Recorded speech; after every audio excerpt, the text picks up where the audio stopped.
We've had gym owners get sued by the Department of Justice. Landlords expect for you to push back on things. You're signing this thing for years. You know how much you're actually going to be spending every month. If you're getting close to the end of the month and you're like, I'm not going to have $3,000 next month, he's going to say, I don't care. I already have another tenant lined up. You're out.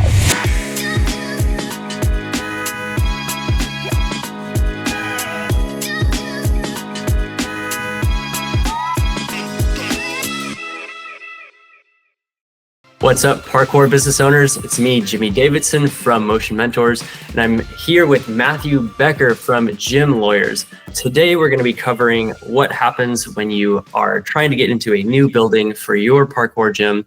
You're in those tricky lease negotiations, and you, of course, just want to get a fair, good contract so that you can run a profitable parkour gym. Today, we're going to talk about some common things that might come up while reviewing your lease, some possible things you want to remove from your lease, possible things you want to add from your lease. Matthew from Gym Lawyers is going to give us what he has seen in other lease negotiations, including even some from my own parkour gyms that have made a huge difference in that like leaseor to leasee power dynamic. Matthew, welcome to the call. Hey. Thanks, Jimmy. It's always good to talk with you. As we get into this, I do have to throw that legal disclaimer on there that anything we talk about can't be taken as actual legal advice, and we're just here for educational purposes. And if the gym owners really want to know how this is applying to them, I have to recommend that they reach out to us or to another attorney, and don't just assume that what we're talking about applies directly to them. But otherwise, super stoked to be here to talk about commercial leases. Awesome. Yeah. Glad to have you. Thanks for joining us. So recently, one of my current parkour gyms, its lease just came to the end of its term, and the landowner sent me the contract and just basically was like, sign here for another 5 years. Before I signed the first round of that lease, I actually didn't know you. And if I did, I don't know if we had been working together yet that much. So I just kind of signed it and went from there. Since then, there had been a couple moments in that lease where I thought some things should be this way, or I thought something should have been that way. And pretty much at every moment, I was like, dang, this lease is really in favor of the landlord here. And It seems like it's not intuitive or fair or something. So this time around, I reached out to you, asked you to review it, and you came back with like quite a list of things. So I wanted to talk about what were those things that you saw? What are some common things you have seen? Because we have sent some other parkour gym owners to you to review their leases as well. So the first thing that the gym owner has to understand is the commercial lease is probably the highest if we're talking like money, probably the most expensive contract that the gym owner is ever going to sign outside of something, say like a mortgage on a house. And what I mean by that is if you have a commercial lease, let's assume for a second that it's $3,000 a month, it'd probably be fairly average for a space. And then you're going to sign those on this thing. It's probably going to be for 5, maybe 7 years, maybe even 10 years. You're committing yourself to paying a lot of money over that period of time. I mean, that's $36,000 a year multiplied by even just by like 3 years. You're looking at over $100,000 that you're going to pay on this commercial lease. So you want to make sure that you're understanding what is in this commercial lease before you just go and put your name on it, because as you found, Jimmy, like once you sign, you've signed, and the obligations that are set as you, the tenant within the lease, you don't have a lot of wiggle room out. Yeah. Not having the wiggle room is hard to learn. Hard to learn because once you're in it, you really don't. So some things that came up for us that we really quickly discovered we just did not have the wiggle room was a lot to do with the roof. I feel like, is it impossible to make a building that doesn't have a leaky roof? Or I don't think it is. I think they deliberately make the roofs so that they leak, so that it's job security for somebody. Yeah. Because it's almost guaranteed. If you have a commercial space, your roof is going to leak at some point. It's almost guaranteed. Yeah, the big roofing industry or lobby has their hands on this.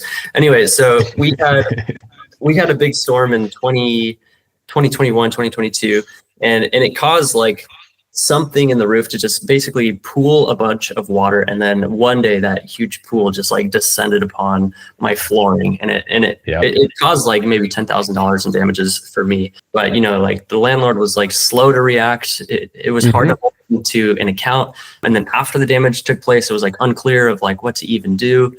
Another situation was like, someone broke our window. So like, how do we repair that? What's going on with that? So there's been plenty of times where I needed to reach out to the landlord and just seek help, get advice. The response had been like slow or non-existent. What are the things that you have seen that are kind of fundamentally need to be addressed when in a lease negotiation? Yeah. Okay. So the first thing you're going to start with is to determine whether or not the lease is considered a gross or a net lease. Okay. So a gross lease basically means you get one rent price, and that rent price is pretty much going to stay the same. So it's the gross of the rent. Let's just say again, it's $3,000. So every month, everything's included. All you have to pay is $3,000. Outside of that, you could have what's considered a net lease, commonly referred to as a triple net. There are 3 triple nets. One net is the CAM, or common area maintenance fees. This is essentially every cost that the landlord has to pay in order to maintain or upkeep the building. The second net is going to be real estate taxes. The third is going to be insurance. And so essentially what a triple net lease does is it passes all of these additional expenses back to the tenants. Okay. So essentially the landlord gets to walk away with nothing but profit, ideally. Okay. And when you think about it that way, it really feels like crap, but they're triple net rents. That's the point. So the first thing that the gym owner wants to understand is, are they signing a gross lease so they know exactly what they're going to spend every month, or are they signing a triple net, which means on top of that $3,000 base rent, they're also going to have to cover all of the costs of the landlord throughout the year. And that can add another $1,000, $1,500, $2,500 onto the monthly rent that's going to be variable from year to year. So that is one of the biggest issues that we make sure the gym owners understand is how much you're actually going to be spending every month. Beyond that, does that increase every year? Do we know if it's going to increase every year? By how much? So base rent and additional rent is one of the big factors that we want to make sure that the gym owners understand, because again, you're signing this thing for years. You got to be able to make sure that you understand how much you're going to have to pay for it, because are you even going to be able to afford it? I don't know if I've ever been offered a gross, not a triple. Very rare. Are they? They are very rare. Yeah. Now, is this something that you could just basically politely say, no, thank you, I'd rather do this other kind of lease? Or he's shaking his head. If you get presented a triple net, you got a triple net. I was fortunate enough to have a gross lease when I owned my gym, and I didn't even have an escalation clause, which basically means, even if you have whether you have a gross rent or whether you have a triple net, chances are somewhere in the lease it says like this year it's $3,000, but next year it's going to be $3,300, and the year after that it's going to be $3,500. Those are called escalation clauses. And that's the other thing that I think we addressed that a little bit in yours, but not too much, because I think your lease was pretty clear about what the escalation was going to be. But you have to understand, like, is it going up every year? Mine didn't. I was fortunate enough, I had a gross lease, so I didn't pay for electric, I didn't pay for water, I didn't pay for anything, and it never went up. And I've since gone back to my old landlord and thanked him, because at the time, when I was signing it, I was like, this is pretty good. I didn't have a personal guarantee. I didn't have anything, but I didn't really understand, like, this was before I was, reviewing commercial leases across the United States. So I've gone back to my landlord now and said, thank you for not taking advantage of me when I was very young and in my early stages as a gym owner, because that was instrumental, I think, in me being able to get off the ground. It was very nice. Yeah. Wow. What a legendary lease agreement. So our increase clause at one of our gyms, it's 4%. One of our gyms, it's 5%. Is that cool? It is. We argue for it to be at 3% whenever we're our, like, industry standard across the US is 3%. Sometimes, and we're getting a little bit in the weeds on this, but sometimes the landlord will say, it's by 4% or the consumer price index, whichever is higher. That's another type of escalation clause. The only reason I bring that up is because if you're looking at your commercial lease and it says by the consumer price index, do a little bit of research on what the consumer price index increase has been over the last, probably trailing 3 years. Because right out of COVID, the consumer price index was like 5 and 6%, and it's only starting to come down now. So you want to have an idea of what that consumer price index is going to look like, because again, these are variable fees that kind of get tacked into the lease. That means even though you think you're paying $3,000 a month in rent, it's probably not just $3,000 a month. Got it. Okay. Stepping out of the weeds. So I want to talk about some of the specifics that you identified on our lease. But first, I know that a lot of gym owners just feel nervous at all about rebuttaling a lease agreement. A lot of times even just getting an offer. Even just getting an offer for a parkour gym is, I had to go through like 5, 10, 15 no's from buildings just being like, parkour, or what the hell is that? Like, no, thank you. Right. Until I got a lease, and then from there, I was very nervous to do anything with it. So any advice on like, is that typical? Is a landlord offended if I try to negotiate? Like, how should I mentally enter into that? Yeah. So first off, your landlord, they have to expect this. Okay. If you go back and you try to negotiate with a landlord and the landlord seems shocked, that to me is a red flag that this person doesn't know what they're doing. And you're probably going to have a bunch of issues down the road with this landlord, because the landlord should expect it. It's like when gym owners call me like, look, I got to close down my gym. Am I going to piss the landlord off if I call him and ask to end my lease early? I mean, yeah, you are, but any landlord that's been in business for any period of time has received that phone call to say, hey, look, I'm running into some financial issues. I need to end my lease. And they're going to have a process for it. So landlords expect for you to push back on things.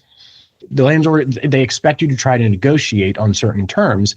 And a lot of times, they deliberately hand you a landlord heavy lease because they assume like, I'm not going to give you anything you don't ask for. And if you are, for lack of a better term, dumb enough to just sign this thing and get it back to me, then yeah, I'm going to put all these terms in here to benefit me, the landlord, as much as I possibly can. And just by pushing back and asking for some concessions, 9 times, I think I've maybe reviewed a couple of leases over my 3.5 years of doing this, where the landlord literally says no to any changes whatsoever. They're always willing to concede somewhere to help the lease be a little bit more tenant friendly. Okay, so it can be expected the landlord isn't necessarily going to stop negotiations right then and there just because you're asking about specific lines. That's right. Good to hear, because that's what I genuinely thought, my first time around. So here's what we did. We got our lease in the mail. We got the PDF of it. I sent it over to you, asked to review it. You took a look at it twice so far for me and a couple times for some of our Motion Mentors clients. So we can talk about some of the specifics you found on our lease. Let us know if they are things that you see very often. So the last one we looked for you, we did have a lot of the points that we raised are points where we see a lot in leases. Just also know that like leases are like snowflakes, like none of them are the same. And, these are common points that we see, but the next lease that I review is going to have different points, 5 additional points. But one of the big ones that we see in the gym industry is zeroed into the permitted use section. It typically referred to, it might just be use, but it's usually referred to as the permitted use. And this is where the landlord essentially agrees with you, the gym owner, on what you are allowed to do in the space. And so what we need to be very clear of in the parkour area is that you are actually like what are you doing? Okay, if you just say like we're going to operate a parkour gym, well, you're assuming the landlord knows what that means. Okay, and then you come in and you try to attach a warped wall to the premises, and the landlord starts freaking out because he doesn't know that that's what it is involved in a parkour gym.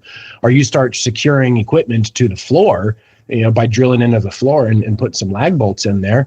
And the landlord all of a sudden says, wait a second, you're not allowed to drill into the floor. And you're like, well, yeah, I am. I told you we're going to run a parkour gym in here. And landlord doesn't know what that means. So you're charged as the tenant to educate the landlord and look at the permitted use section and say, like, there's parkour. I think in yours it was free running, martial arts, gym classes. We're going to sell merchandise. Would put elsewhere, like we're going to drill into the floor. We're going to be swinging, jumping, running. Putting all these things in here so that we set that expectation with the landlord of like, this is what we're going to do. So don't come back 5 or 2 months from now and say your guys are playing music too loud, because we said in the permitted use, we're going to use this facility as a gym that plays loud music. Okay, cool. So be very specific about what you're going to do, specific about how it might affect your neighbors, just kind of the ruckus that you're going to cause, the way that you're going to use the walls, the flooring. Okay, got that. What else have you seen? Okay. So repair and maintenance is another big section. The big ticket item here is the HVAC system. So if you, regardless of where you're operating, you have some sort of a heating and air and maybe air conditioning system. Okay. Oftentimes in these large commercial spaces where it's going to be ideal for a parkour gym, you're not probably going to have air conditioning unless you're in one of the southern states where it's so freaking hot that you can't function without it. And then you're probably going to have some kind of air conditioning. But the bottom line is repair and maintenance, especially on a triple net, we expect in the repair and maintenance section to require the tenant, the gym owner, to repair and maintain the HVAC system.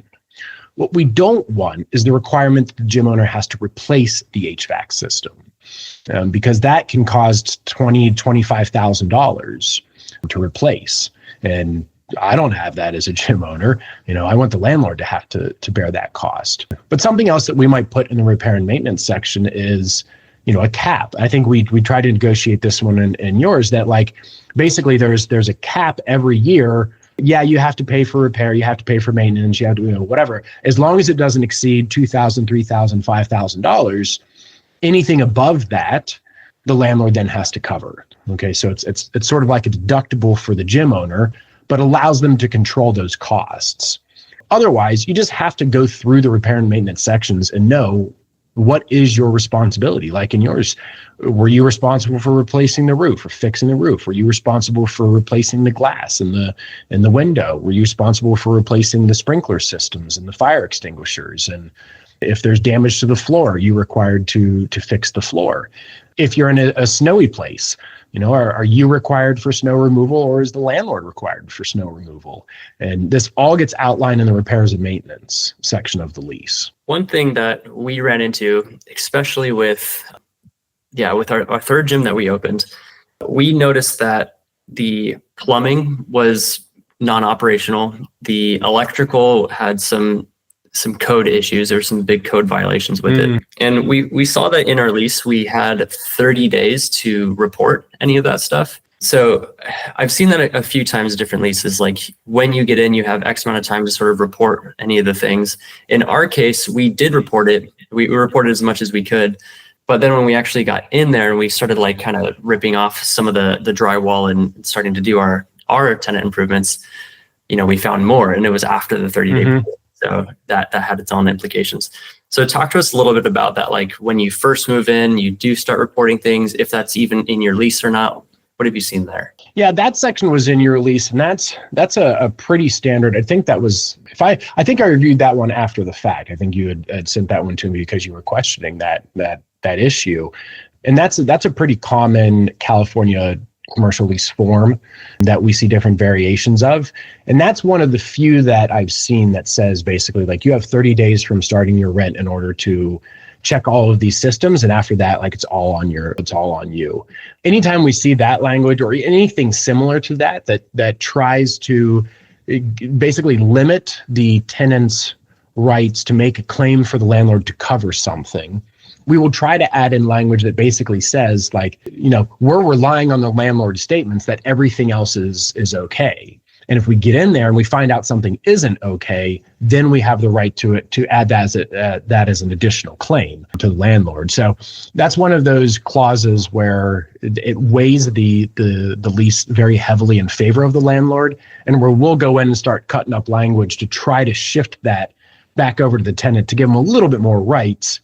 Because it is kind of crappy that like, what are you going to find in the first 30 days after you've commenced the rent?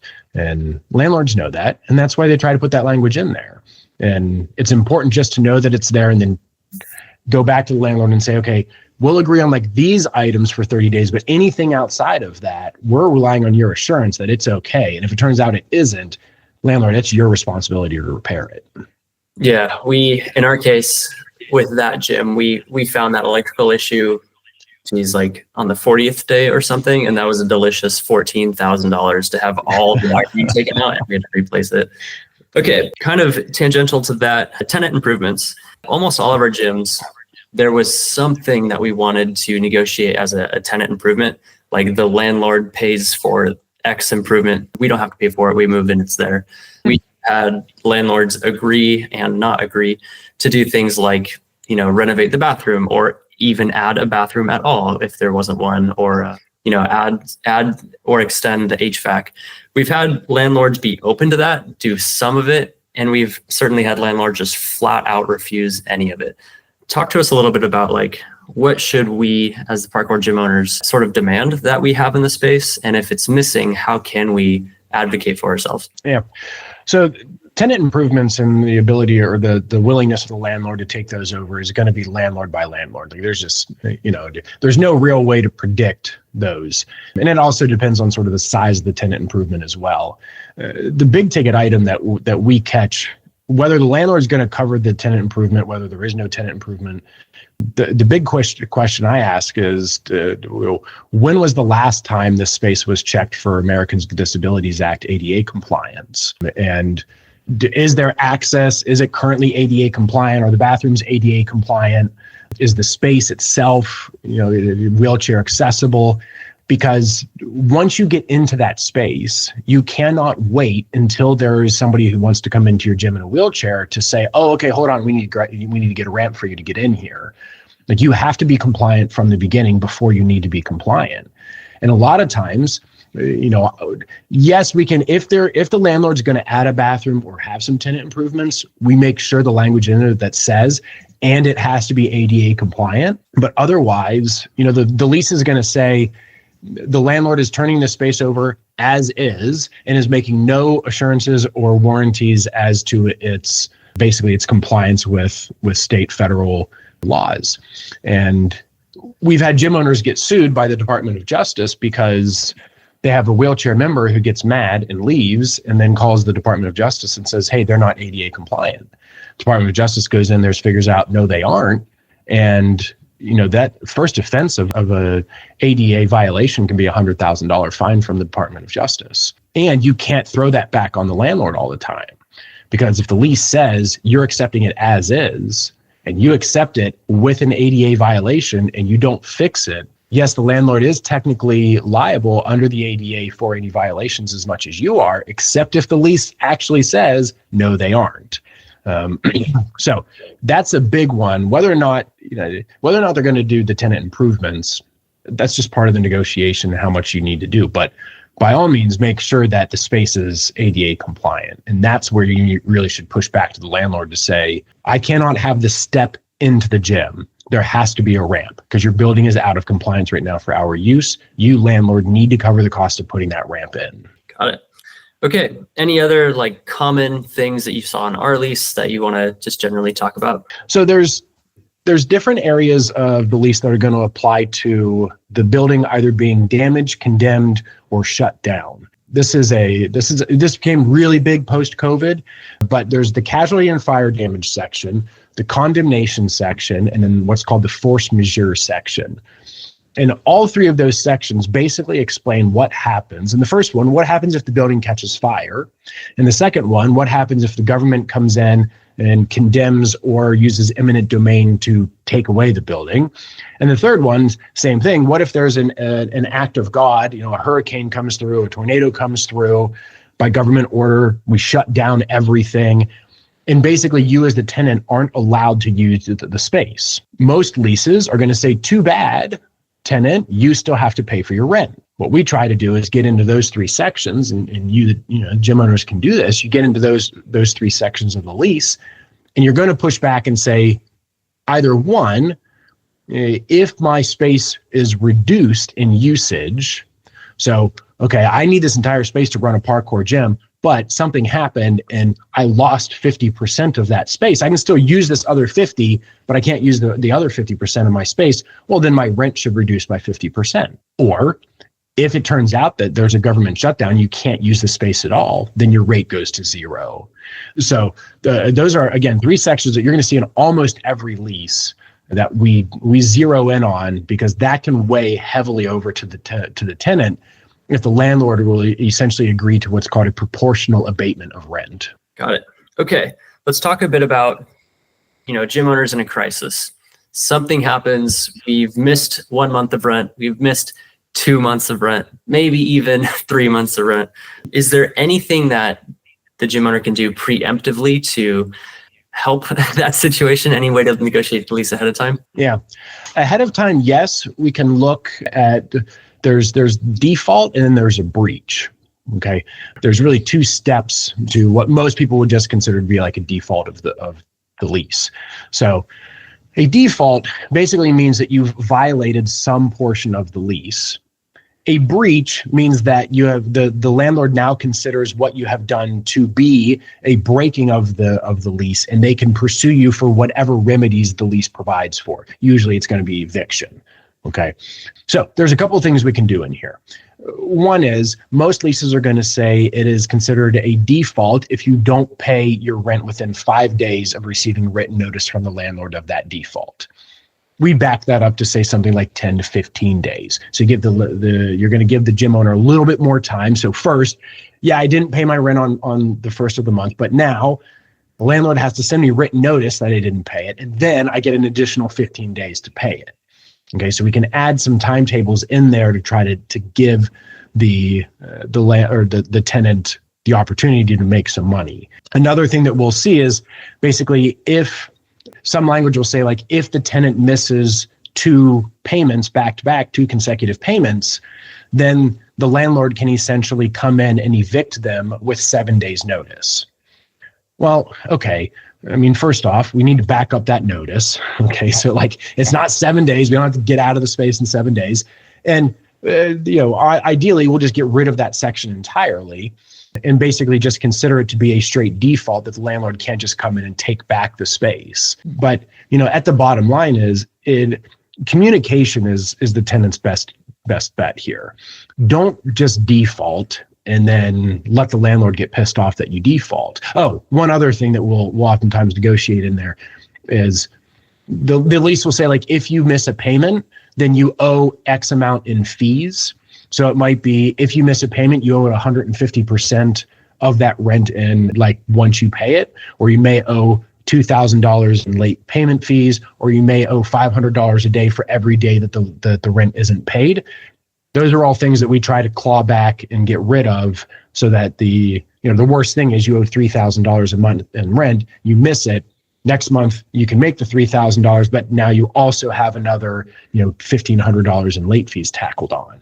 So those are a couple of the sections there. But again, if you think this is going to be a problem, not from the beginning, because obviously we're not entering this thinking we're going to default, but if you're getting close to the end of the month and you're like, I'm not going to have $3,000 next month, call the landlord. Okay. Don't let it be a surprise. Again, landlords deal with this stuff. They expect it. They know it's going to happen. That's why they have leases. That's why they put in personal guarantees, etc. Call them because they don't want to go through an eviction action. That is a real royal pain in the butt for a landlord. Yeah.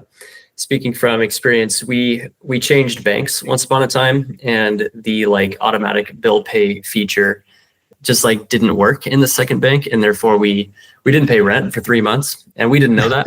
So the landlord was like, "Hey guys, what the heck?" And yeah, so I'm piggybacking on that communication. Really resolve that with them. We just explained what happened. We had a long tenure of being good tenants, and we talk to them often. I'll even tell them happy holidays or whatever. I'll email nice stuff to them because they're not a corporate landlord.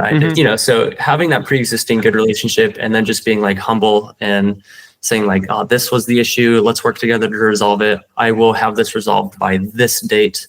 That totally disappeared the issue. And then of course we paid the money and then got totally caught up. Right. So yeah, in my experience, landlords are not out to they're not seeking blood. They're just trying to run their business too. Yeah, exactly. And, the landlords will say things like, oh, you've been such a great tenant. You've actually paid your rent every month on time. Like, that's not the industry standard. You're considered abnormal if you're actually paying your rent every month on time. So it's almost expected that there's going to be a problem. Just open up the communication. Sounds good.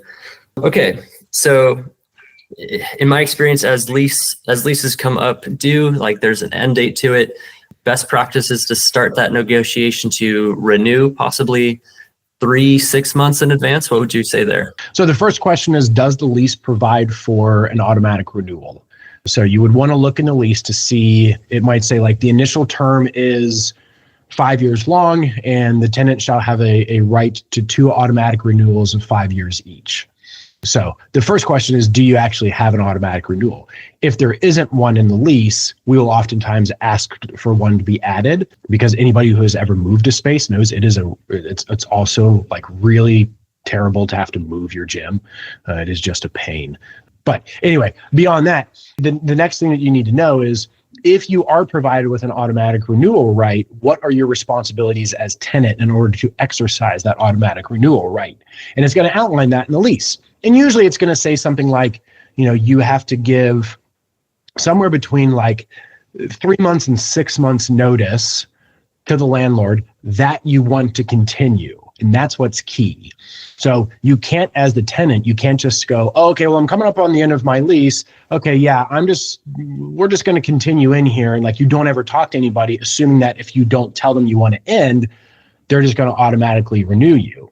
It's actually the opposite. With commercial spaces, if you don't tell them you want to continue, the landlord is going to assume it's going to end. And if you don't tell them that you want to continue, say it's 6 months mark, if that's what the lease says, landlord's going to stick that thing on the market. And all of a sudden you go, oh, shoot, it's 3 months. Hey, yeah, we want to continue. He's going to say, I don't care. I already have another tenant lined up. You're out. So just make sure that you know what is your notice requirement under your lease. And I'll tell gym owners, like, it seems like it's far away now, but literally put in your calendar 5 years minus 6 months from the end of your lease, and put a note in there reminding you to let your landlord know if you want to stay within the space. Yeah, good tip. Okay, so let's say we have a listener, parkour gym owner, who either is about to start their new parkour gym, look at a lease maybe for the first time, or they already have a gym and it's going to come up for renewal. How can you reach out to you? Yeah, the best way to get a hold of us is just through our website, gymlawyers.com. And there's calls to action all over the website there that you can just grab 45 minutes with me, and we'll talk about the lease, talk about what your goals are, talk about the situation that you're in. And then we can take the lease and, like we did with you. I mean, if it comes to us in PDF format, we essentially write you a letter to send to the landlord asking for all the different concessions. If you have it in Word document, it's a lot easier for us. I'll just stick the red lines right in there, and you just send it right back to the landlord and say, here's all the changes we'd like to see. Yeah, you sent me a Word document with like maybe 15 corrections. I sent that, and you even gave me a like first paragraph to introduce to the landlord that, hey, these are the things we'd like to see. So that was nice. I just forwarded it right to my landlord. They accepted, a lot of them. They like modified half accepted a good chunk of them. They said no to like 2 or 3 of them, and the 2 or 3 seemed reasonable enough. And so it was pretty straightforward, pretty easy. You made it quick and effective. So thank you for that. Gym owners, if you are listening and you want Matthew and his team at Gym Lawyers to review your parkour gym lease, go to gymlawyers.com, help them out there. And of course, you can reach out to us and we'll connect you to Matthew as well. Matthew Becker, thank you again for being back on the show.